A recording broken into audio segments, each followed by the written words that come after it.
Peytepir geriyan, mütepir sil her jiyan, veke va serbaniya çavre Şamı.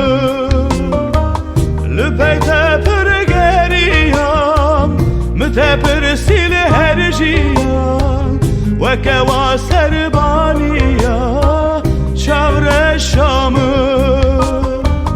Çavre Şamı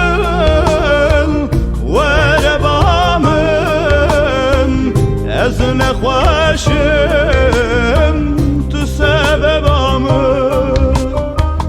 Çavre Şamın ve rebamın ez bihalim tu sebebamı.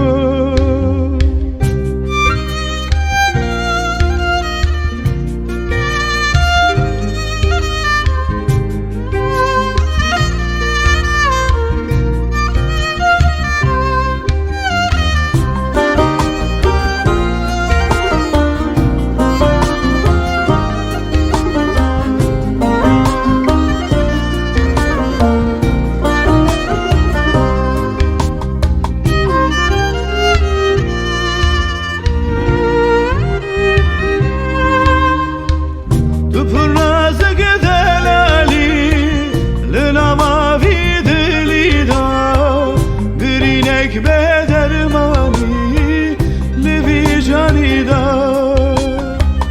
duprazık delali lilavavi dilida bir inek bedermani livi canida.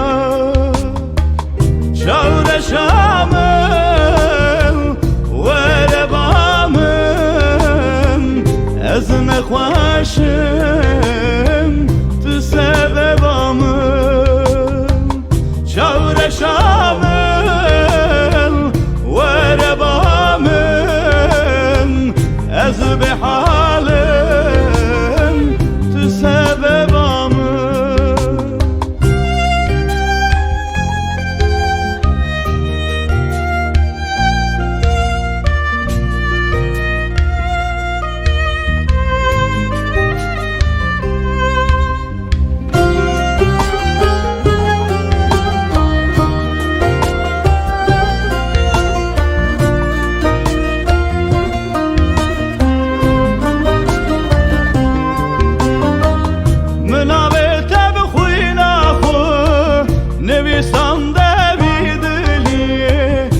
Zmanên carekî çavre Şamı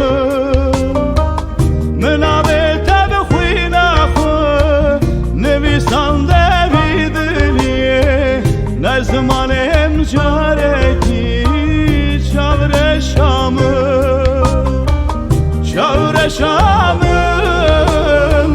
ve rebamın ez bihalim sebebamı.